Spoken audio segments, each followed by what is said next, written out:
Hey, what's going on, guys? Welcome to the channel. I'm Ben, and today we're going to kick off the Suzuki DRZ4S light adventure build with some wind/crash protection for my hands and my levers with the Tusk D-Flex Adventure Handguard kit. And if you guys are unfamiliar with me and the channel, Rocky Mountain is a bit of a sponsor, which is why I use a lot of their products, but I've really just always loved Tusk products, and that's why I've got them on, well, all of my builds. The DR650 has them. Well, it's currently in a bit of a state of disarray. The TW200 has them. The Honda XR650L adventure build has them. There's a couple things that I've really grown to like about these guards. One, the super tall profile is nice on those cold days when you want to keep the wind off of your hands. Of course, they can easily be removed by just pulling these three fasteners out of the front of the plastic guard. And what I like so much about these is the fact that they're actually held on by a regular machine screw, so you're not threading into a pre-drilled hole with what is essentially a wood screw like on a bark buster. They also seem to work pretty well on just about every single bike that I've put them on. Of course, I usually do use the Tusk Chub bars. XR has the Moto bend. The DR here has the KTM bend. And the TW has the ATV high bends. I may eventually roll the DRZ4S handlebars a tad forward just to give myself a little bit more space, but I'm actually pretty happy with them, especially since they are fat bars and don't have that ugly crossbar here. I've also found that the fat bars are a little bit, well, more sturdy feeling, not quite as vibey as the 7/8, and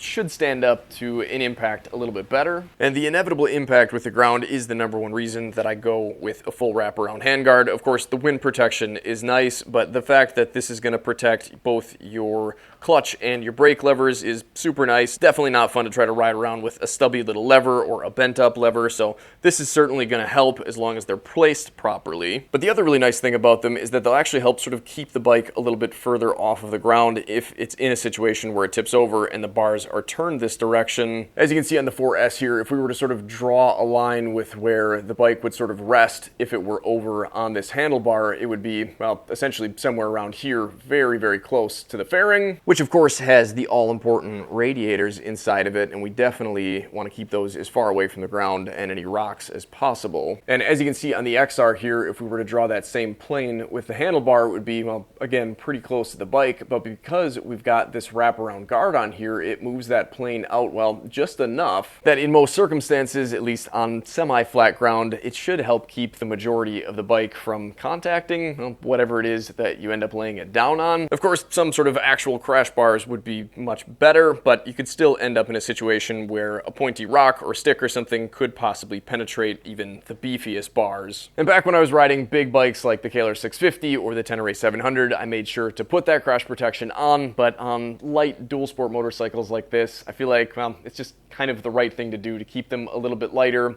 Sure, it's a little bit dangerous depending on the terrain you're riding on, but let's be honest, riding a dual sport motorcycle off-road is not really safe for us or the bikes. It's just part of the chance we take to get out there and enjoy these beautiful machines on this beautiful planet. So let's get these things installed so we can do that. So as usual, huge thanks to Rocky Mountain ATV for sending this stuff out for me to test and install for you guys. It does seem like we've got a slight change over the last set that I got. The graphics are just slightly less intense, which I think is kind of nice. I actually like the set that's on the XR for the XR, but I think these will really look kind of good with the more simple look that the DRZ4S has going for it. I also really like that these come in black now. I believe you can order them in other colors. We've got some side guards here, which are definitely helpful. You can see that without them here, the TW got a little bit scuffed up. And again, the new DRZ4S does indeed have the 1 1/8 bars, which is why I've got the 1 1/8 clamps. And then next to them, we've got the slightly longer fasteners that come with the adventure guards, and then we've got this little spacer here. And you can see that on the XR here, it just gives you a little bit more room between the end of the bar and where, well, sort of the inside plane of the guard is, which just gives you a little bit more space for your factory levers.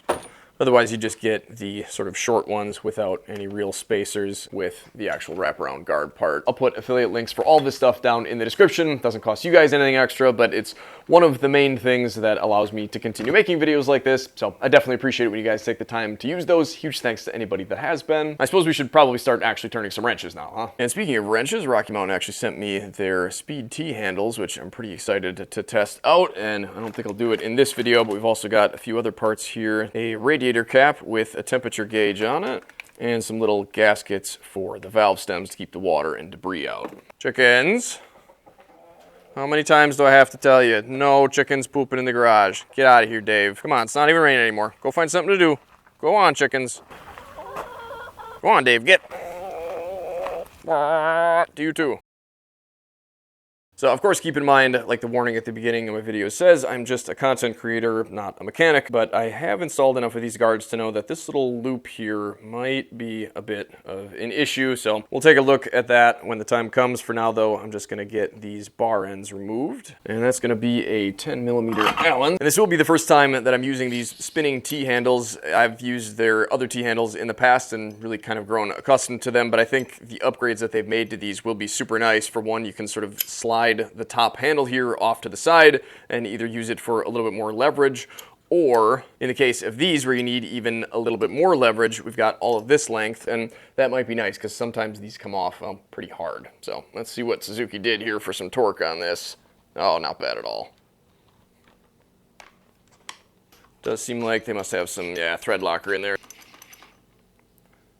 There's our bar end weight and our stock fastener. And it'll be interesting to see how much vibration these pick up, if any, once this bar end weight is removed, other than sort of keeping the bars a little bit safer from the ground without any sort of wraparound protection. These do add a little bit of vibration damping. Just the fact that there's a little bit of extra weight here sort of calms the ends of the bar down. So it's not the greatest thing to be removing this. You might be able to figure out a way to install this in conjunction with the handguards. I'm just going to try and leave them off and see how much vibration these things pick up. Ooh, that does go pretty quick. That's nice. Probably because that one doesn't have any sort of Loctite on it. That's a little bit strange. I wonder if that's intentional. We've got a little bit of thread locker on the one from the left side and basically just some oil residue or something. Now, I don't recall if the 7/8 version of these have a right and a left or if it really matters, but on the 1 1/8, of course you do, because a 1 1/8 bar is actually a taper bar, meaning that at the clamping portion of the bar here, you've got a diameter of roughly 1 1/8, but then it tapers down actually sort of at this transition point here, or this up bend, down to a 7/8 for all of your controls. But anyhow, you want to make sure that you stick the left on the left side and the right on the right, just so you get that taper correct. Might be able to see that a little bit clearer if I hold it this way. And of course, we want to make sure that these get snugged down each a little bit at a time, so you don't end up with a huge gap over here and a small gap here. Yeah, I really do not like how close this bracket's going to be to that banjo bolt, and I also really don't like the position that this bracket ends up being in. I feel like I would really probably rather have that a little bit higher. I guess we'll see what the guard looks like when it's on here. But boy, would this be a lot simpler if this just came out at a 90. Clutch side usually ends up being a little bit simpler, so let's hope that it is. And of course, this is mostly for aesthetic reasons, but I usually try to keep my clamps about the same distance from the center bar clamps and also sort of rotate them in the same position. Be a little bit closer over here. Don't want to slide these while they're locked in place, though, because you will do what I just did there and scratch the bars up. Now, these, of course, also have a right and a left, because we've got this down bend here and this sort of up bend here, and it's pretty easy to tell which way it's supposed to go, of course, now that they've got the Tusk logo on here. This is going to get mounted in this orientation to sort of follow the dip in the bars here, and to give you a little bit of extra rise over here as well. Of course, keep in mind that this is a universal part, and every handlebar has a slightly different bend, so you will more than likely end up in some situations like I've got here, where the sort of outbend of this portion of the guard isn't quite going to line up with this part of the bracket. Well, that's not cool. That seems like that's going to be a bit of an issue, and as I suspected, that is not threaded all the way. That's basically a dead stop there. But the other thing to keep in mind is that the bolt here that we get with, well, just about any handguard that you purchase is going to be a much smaller diameter than what Suzuki tapped these out to. Yeah, now what? I suppose my choices are either try to use this and just drill this hole out larger, or use this, the anchor that came with the wraparound guard kit, and then I would have to, of course, drill the threaded portion and then some out of the handlebar, which I don't really want to have to do, because then we'd have to make sure that that's centered. What to do, what to do. What would you guys do in this situation? Let me know in the comments. I suppose we might as well stick these guys on here. Just gonna remove the nut. Clean that up a little bit. We want this cupped part here to sit over the top of the rim and fit down on there nice and tight. There you can kind of see that this side sits down a little bit tighter than it would if I was to leave it like that. There's actually a little bit of a gap there, so I'll just give that one more turn until it sits flush. So that should help keep the water and debris out from the inside of the rim, and that means it won't be able to corrode the bottom of the valve stem, causing a leak later on. If there's room, sometimes I'll stick the nut back on there, but it seems like the valve stem cap should kind of help keep that down in place, so that's good. Let's try the back.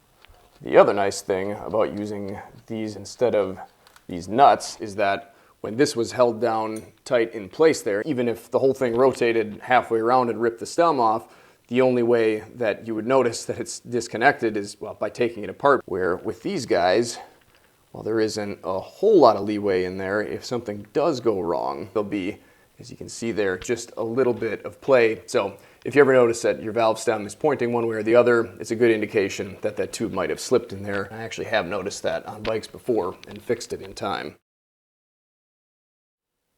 So I suppose there actually was a third option, and that would have been to swap the bars out for these Tusk ATV high bend chub bars, but instead I decided to go with a large drill bit, a 35/64, so I can stick this and just the standard hardware that came with the handguards inside of the ends of my stock bars here. So I'm going to cover the whole bike up, and I covered the throttle tube end here just so I don't get any shavings inside the throttle tube or between the throttle tube and the bar. Could have just pulled the whole assembly off, I suppose, but I'm thinking that this should work okay. I guess we'll find out.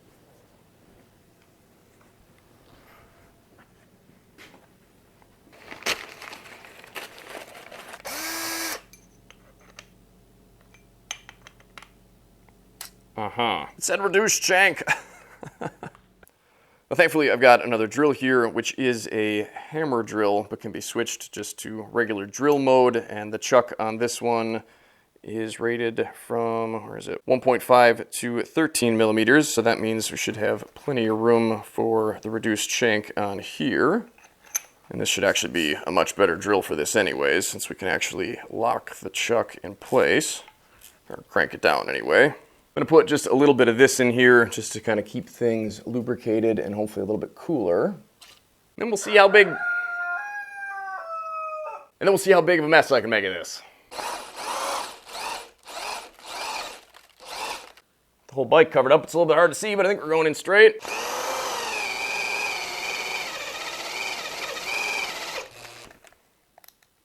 Ooh.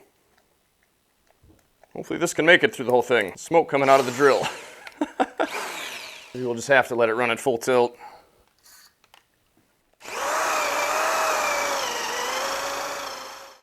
Look at that, weight savings. Ooh, yeah, that definitely got a little bit hot. Whoops.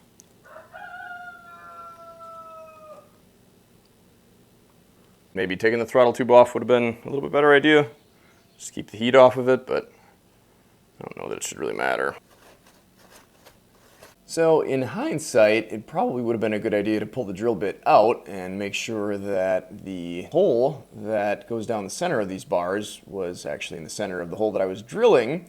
It's very obviously not. The good news is the hole's only drilled to somewhere right around here, so that thin wall part is really only in this very kind of isolated section. And I may very well swap these out at some point, but for now I think I'm just going to continue because I really just don't see that small area being a big issue. If you guys do, definitely let me know down in the comments section. And also making this other side turn out a little bit better rather than taking the large step up to the 35/64 drill bit here that I used on the other side.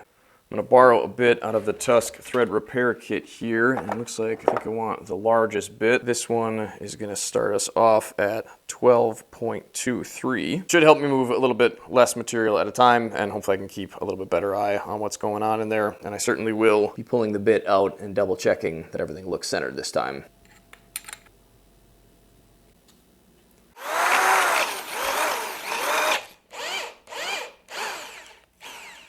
think that's looking pretty good. Just about, I think, as deep as I need to go. I'll get that switched out to the other one. And of course, the safest way to do this if you're going to drill it out would probably be to take really tiny steps. That way you could easily control and keep an eye on how far you're going off of center. I think my two-step program here is much better than the one step that I was trying to begin with. I guess we'll see though, we still got a lot of drilling to do. So I think I'm in far enough. How did we do? Not that much better than the first time. Over on the opposite side here, it seems like things should line up, except this I think probably could benefit from a little bit of a bend.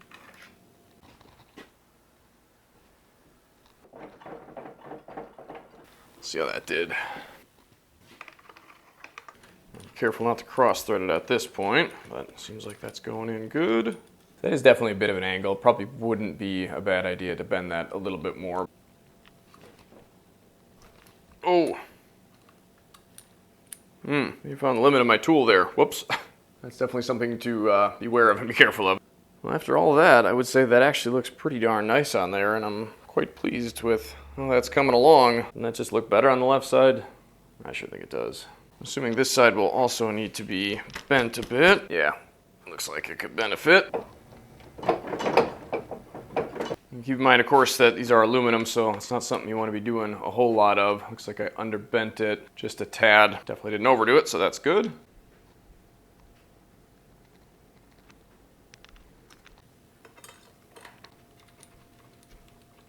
Make sure not to overdo it this time.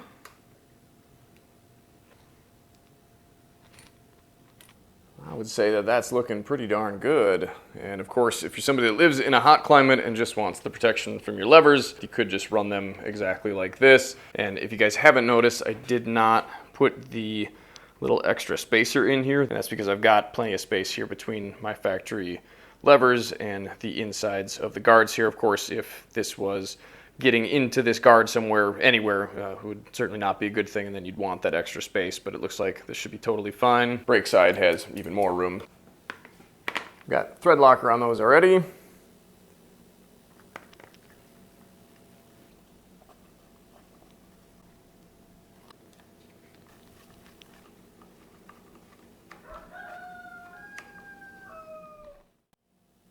Well, there we are. I've got to say, those look pretty darn nice on there. Maybe could tilt them up just a little bit. It's not like it wouldn't work here, but it just looks, well, like it's pointed downward. Trouble with that is, though, this bracket here is already way closer to this goofy brake line elbow than I would prefer. Could loosen the master cylinder up a bit and sort of tilt that a little. That's an 8mm, so I'll test out the new Speed T handle socket.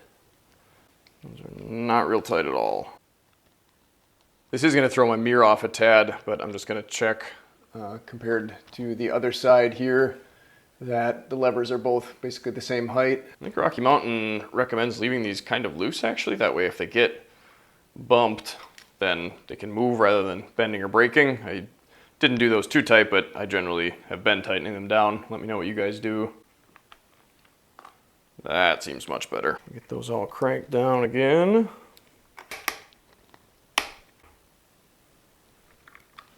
So that, I think, looks much better, especially in comparison to the other side. I think I still probably would have preferred to have it a little bit higher, but you can see how that looks in comparison to the other one. Definitely looks like it's ready for off-road, where that one looks like it's ready to fall off.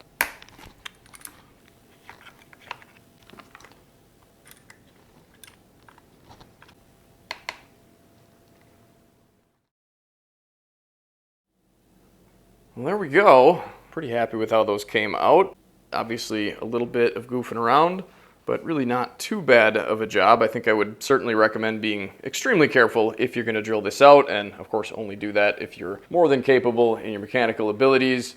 And even if you are capable, make sure you're paying attention to what you're doing and not drilling them sideways. But all in all, I'm pretty darn happy with how these fit on here. They certainly could be a little bit better, but again, they're sort of a universal part. And with this little elbow here, it just kind of limits where you can put things. And it's not like that's really only this bike. The XR has a really nice setup that keeps it, well, a long ways away, which is what I prefer. Where the DR650 here is, again, extremely close in, well, a couple places, and it's certainly not ideal if anything happens where this gets bumped up against this, especially if it's in a direction that would loosen it. You could easily have this leaking, which is certainly not a good thing and definitely something you want to keep an eye on after any crash. I'm still going to go through and put some medium strength thread locker on at least those fasteners, maybe the ones in there. Then we'll take this thing out for a ride. But of course, before I do that, I'm going to check full range of motion, make sure that none of my cables are now bound up or anything. Anytime you touch anything up here, you want to do that. You want to make sure that your clutch and brake are going to work freely. I would say you want to triple check your throttle tube to make sure that that doesn't get hung up anywhere, especially if the rubbery part of the grip or really even the throttle tube itself is rubbing on either this collar or the actual wraparound guard itself. You can end up with some accidental cruise control, and you certainly don't want to find that out when you're out riding the bike. So definitely make sure that this is working properly. Of course, also want to make sure that none of this is going to contact the bike anywhere. Seems like the DRZ's got plenty of space, so that shouldn't be an issue, but certainly a good thing to go over and double check. So I'll get that done quick, and then we'll take this thing out for a test ride.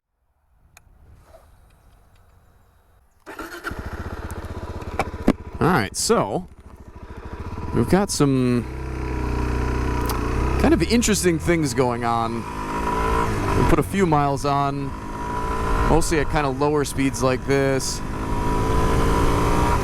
And with the lack of the bar end weights on here, more of the engine's vibrations travel through the bars to the grips. But the thing is, when I bump this up to about 60, now all of a sudden, for some reason, things just sort of smooth out. And I think maybe that was kind of the case before as well. It's just a little bit more pronounced now. And it's not like the bars were ever completely still or super smooth like a parallel twin would be. I mean, this is still a thumper. But if you guys remember or watched the other videos of me on this bike, that was like the number one thing that I liked about this, is that it just felt so smooth. Where now, I mean, at 60 it feels very nice. But anything else, I mean, it definitely feels vibey, and I don't think that I like that.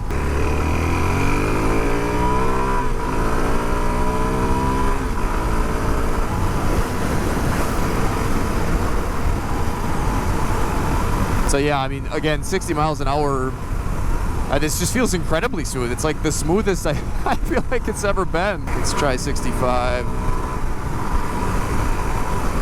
Pretty smooth, maybe a little bit extra vibration. 70.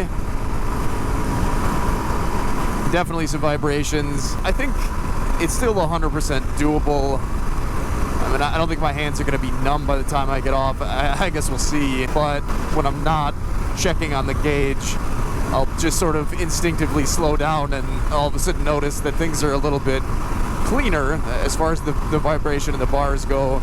And then I look down to see what speed I'm doing, and I'm doing about 65. So stay tuned, and I guess we'll see what we can figure out. Really kind of disappointed that these things don't seem to be able to hold up to the torque that I guess I feel like is required to put these on. Maybe I'm overdoing it, but with how much these are already scarred up after just this one use, I feel like it's probably not something that I should continue to do. I guess maybe I just need to learn to take it a little bit easier. But what I've decided to do here, even though I believe it's raining out now, it's starting to sprinkle just as I pulled in, I'm going to pull the... Come on. There we are. The Barkbuster bar end weights off of the 701 Enduro here, and then pull the little side guards off of the 4S guards. And I needed to do that because this bar end weight would have interfered with it otherwise. And of course I want to make sure that I don't accidentally lose that little insert in there, although I suppose it actually can't go that far since that hole is basically a dead end. And I can put a link for these down in the description if you guys are interested. But the nice thing about them is the hole here is countersunk or tapered or whatever you want to call it. Get that line back up. So I've just got the longer fasteners that came with the Adventure kit, or that make this kit into the Adventure kit. It's just a hair longer, so I think that should make up for the little bit of extra thickness that you can kind of see right there. Let's give that a shot and see if that'll line up.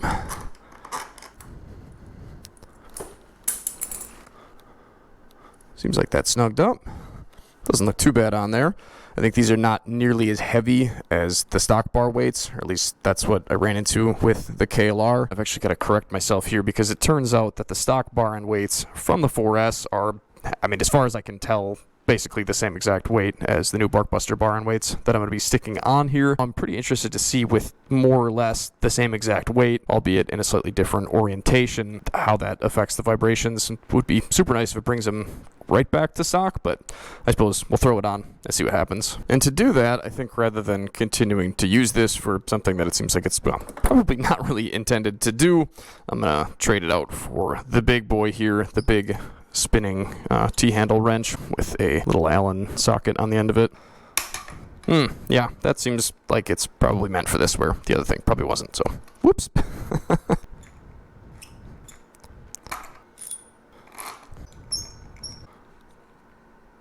Well, that went much better. Funny how things go a lot smoother when you use the right tool for the job. Now let's see if that's the right tool for the job to clean up the vibrations. So, obviously not raining anymore, but that's because this is actually the next day. It was pouring rain, and we got a whole bunch the whole rest of the day and through the night. So, let's see how this thing feels today.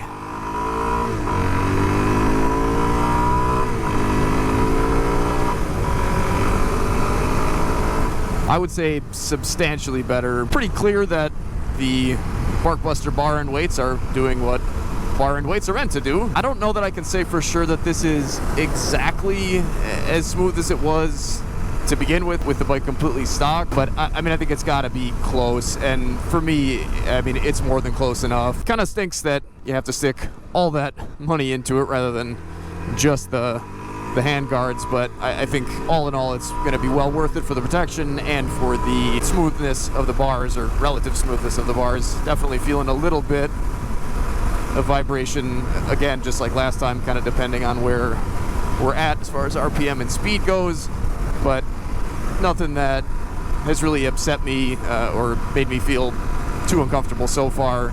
It's certainly a huge improvement over yesterday. Right around 60 indicated on the dash. I would say this is probably just about as smooth as they feel again, so certainly didn't pick up any unwanted vibrations at our sort of sweet spot here, which is definitely a good thing. Let's drop it down here and accelerate to 70. Certainly some vibration there, definitely a more intense vibration than anywhere else. I'll put a couple miles on and just make sure.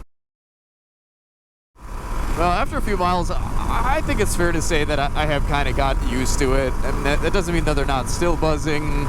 They certainly are. I don't think it's something that would necessarily keep me off of the highway. I am kind of noticing that I'm feeling like I'm having to sort of pull myself forward because the wind is pushing me back, and I don't think it's an incredibly windy day, but when I'm doing that with the bars, then I feel like that introduces a little bit more vibration into my hands just because I'm then gripping the bars a bit tighter. So maybe some wind protection is in order, and I do plan on doing that eventually on the bike. I think that would certainly improve things on the freeway. It still feels much more comfortable than I ever thought a DRZ would feel on the freeway. Not hollowing out the inside of the bars with that giant drill bit might have helped, just because, I mean, anytime you're removing material and making something a little bit lighter, you know, even if you're sticking a bolt back in it, it's still not nearly as solid as it once was. So I think maybe that has something to do with it. But all that being said, I'm still really pretty happy to be riding my DRZ4S out on the freeway today. It's certainly a nice bike, and I'm pretty excited to get this thing off the road now even further, now that we've got a little bit of hand protection and protection for the bike. Definitely still going to need some protection for the bottom side of the case, and that will hopefully be coming soon. So if you guys want to see that video along with any of the other modifications that I do to this, don't be afraid to hit that subscribe button. You can also check out the playlist for this build series and this bike. Until next time, guys, take care, stay safe, stay swanky, get out here and enjoy this beautiful world God created any chance you get. If you can't do that right now, here's more videos to check out. In the meantime, we'll catch you guys in the next one.